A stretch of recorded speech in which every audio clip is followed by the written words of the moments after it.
All I want to talk about right now is that new Scott Pilgrim series on Netflix, Scott Pilgrim Takes Off. Listen to me. Look at me in the face. This shit bangs. If you're a fan of Scott Pilgrim, then this is a series you should check out. And if you're not a fan of Scott Pilgrim or never heard of him, it's still a series you should check out. The animation is amazing. It was done by Science Saru. It looks like the book. It looks just like the movie. There's video game elements and there's pop culture elements. But the thing I really love most about this new iteration are the themes of it and the twists that get taken. And here comes the part about the spoilers. So if you haven't seen the series yet, go and watch it. My favorite thing about Scott Pilgrim Takes Off is how Ramona Flowers finally gets her flowers. She's at the center of the story, and we saw how Scott is taken out of it. Instead of Scott fighting to get Ramona, we have Ramona fighting to find out what happened to Scott. Having Scott lose that fight and then finding out that he was actually abducted and Ramona being the one to chase after him turns the series into a whodunit.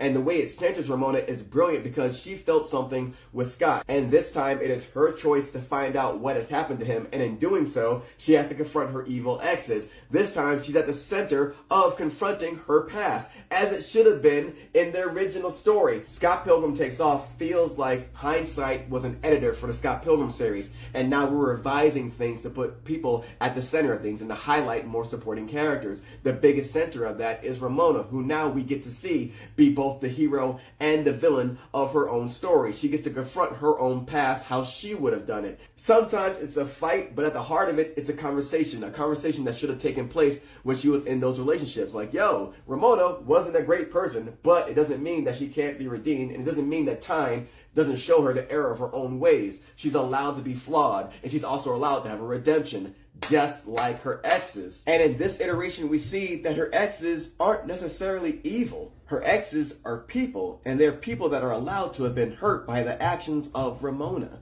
This time around, we get to see who the League of Evil Exes are outside of Ramona and just being love interests and to just be obstacles for Scott Pilgrim to get through. This time around, they're obstacles for Ramona to get through, and she has to do that with closure. My favorite thing for the League of Evil Exes is the rise of Matthew Patel. Matthew Patel in the original is just like the red shirt from Star Trek. He's the first one to go. Each X is more powerful than the last, and he's the first one, so it kind of feels like he's the weakest. But this time around, after beating Scott, he gets the confidence to step to Gideon. And seeing him fight Gideon Graves was one of the best fights of the series. And like, it was all new territory that I was here for. And we get this with each X. It might not be with the fight that's like so big scale. Sometimes it's a conversation, but it's also just nice because not everything is a fight. Sometimes it's just a conversation to be had to make things better.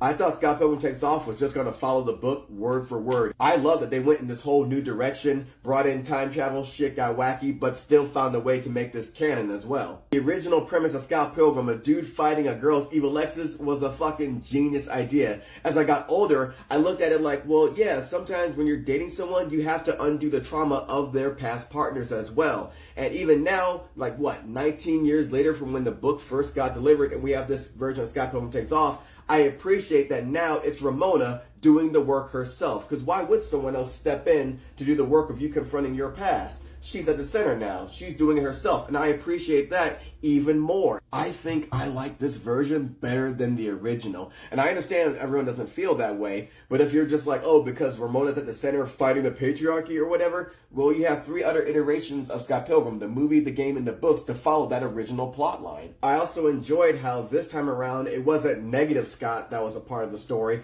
but the future Scott wishing he never met Ramona. And how many times does that happen? We're like, oh man, I would have been better off if I just never met them. Or maybe you would have been better off if you didn't do the things that pissed that person off. Or, you know, in hindsight, you try to come to understanding of like fixing things instead of just wishing, oh well, this thing went wrong and now it's all over. I really enjoyed that part about it as well because it shows like Scott was an evil ex waiting to happen. So the original 3 things still exist for Scott Pilgrim, but this thing right here where everybody plays a more prominent part and Ramona is more a part of her own story, this is genius. And they left a way to expand it even more as well.